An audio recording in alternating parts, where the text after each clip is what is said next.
कौन बनेगा नेता। नगर निगम के चुनाव पास आने वाले थे। पूरे कानपुर शहर में टिकट को लेकर मारामारी शुरू थी, लेकिन सबसे ज्यादा चर्चा में वार्ड नंबर 40 की सीट थी। वो इसलिए क्योंकि इस बार वहां की सीट महिला के लिए आरक्षित थी। अब सवाल ये था कि चुनाव लड़ेगा कौन। इससे पहले ठाकुर साहब वहां से पार्षद थे और इस बार उन्होंने अपनी पत्नी सीमा ठाकुर को टिकट दिलवाई और ठाकुर साहब की शान के कारण सीमा जी ने 20,000 वोटों से चुनाव जीत लिया। अरे बधाई हो सीमा भाभी, अब तो आप वार्ड की पार्षद बन गई हैं। अब तो हमारे काम आप ही करवाएंगी। अरे ये तो सिर्फ नाम की पार्षद बनी है, वो तो महिला सीट आ गई, वरना पार्षद तो मुझे ही बनना था। अब भले ही चेहरा इसका होगा, लेकिन पावर तो मेरी ही होगी। अरे वाह भाई साहब, क्या दिमाग लगाया है आपने भी। आइए आप लोग, खाना लगा दिया है सबके लिए। सीमा जी पार्षद बन चुकी थीं, फिर भी उनकी एक ना चलती। सारे काम ठाकुर साहब खुद ही संभाल लेते और जहां जरूरत पड़ती वहां सीमा जी का अंगूठा लगवा लेते। सीमा जी ज्यादा पढ़ी लिखी भी नहीं थी। एक दिन ठाकुर साहब और सीमा एक प्रोग्राम में जाते हैं। अरे ठाकुर साहब, आप आ गए। ओहो, पार्षद मैडम भी आ गई हैं। स्वागत है आप दोनों का। लगता है हमारे पार्षद फंड का सही इस्तेमाल हो रहा है। चलिए अब उद्घाटन करते हैं।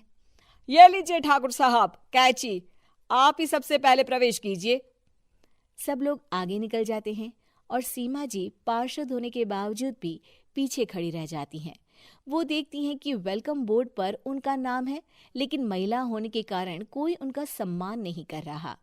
अगले दिन एक आदमी उनके घर आता है। अरे ठाकुर साहब नमस्कार। कल ना हम नोटिस किए कि हमारा घर तो अवैध है और नगर निगम वाले उसे तोड़ने आ रहे हैं। अरे कुछ कीजिए ना ठाकुर साहब। देखो भाई, मैं तो ज्यादा कुछ कर नहीं सकता, पर अगर तुम सबकी जेब गर्म कर दो तो कुछ हो सकता है। कुल मिलाकर 4 लाख लगेंगे। अरे 4 लाख ठाकुर साहब? अरे भाई, मैं अपने लिए नहीं मांग रहा हूँ।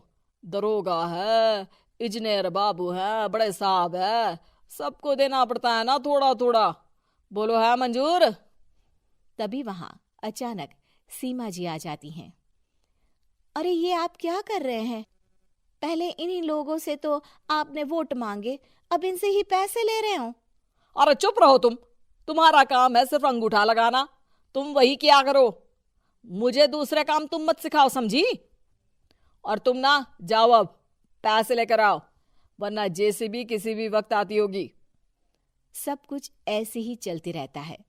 एक दिन सीमा जी और ठाकुर साहब को एक लोकल मीटिंग में बुलाया जाता है। वहां पर कई और अधिकारी लोग भी मौजूद रहते हैं। अब मैं चाहूंगा कि ठाकुर साहब हमारे बीच 2 शब्द कहें। मेरे प्यारे भाइयों और बहनों, आज मेरा सौभाग्य है कि मैं आप सबकी सेवा दिन रात कर पा रहा हूं। आपने मेरी पत्नी को भारी मतों से जिताया है, इसलिए मैं आप सभी का शुक्रगुजार हूं। मैं आप सबसे वादा करता हूं कि हमेशा की तरह हमारे वार्ड में किसी को कोई तकलीफ नहीं आने दूंगा। सभी लोग तालियां बजाने लगते हैं। अब मैं माननीय पार्षद मैडम को स्टेज पे बुलाना चाहूंगा। अपने नाम को बुलाया सुनकर सीमा जी एकदम चौंक जाती है। उन्हें बिल्कुल उम्मीद नहीं थी कि इतनी बड़ी जगह उन्हें मंच पर बुलाया जाएगा। जैसे तैसे वो मंच पर चढ़ती हैं। ऊपर जाते ही सीमा जी को सारी पुरानी बातें याद आ जाती हैं कि किस तरह उनके पति उन्हें कभी भी आगे बढ़ने नहीं देते और उनके नाम से गलत काम करते हैं। वो बोलने लगती हैं। मैं आपके वार्ड की पार्षद सीमा हूं। आप में से बहुत कम लोग ही मुझे जानते होंगे, क्योंकि इससे पहले मुझे कभी ऐसा मौका ही नहीं मिला। सारे मौके मेरे पार्षद पति यानी आपके ठाकुर साहब ही लेते रहे, लेकिन आज ये मौका मुझे मिला है तो मैं इसे ऐसे ही नहीं जाने दूंगी। मैं आपको ये बताना चाहती हूँ कि आपके ठाकुर साहब मेरे नाम की आड़ में गैर कानूनी काम करते हैं, जिस पर अंगूठों के निशान मेरे होते थे। इसीलिए मैं अपनी गलती मानती हूँ और आज अपने पद से इस्तीफा देती हूँ, ताकि आगे से कोई गलत काम ना हो पाए। अब फैसला आप सबके हाथ में है कि आप हमें क्या सजा देना चाहते हैं।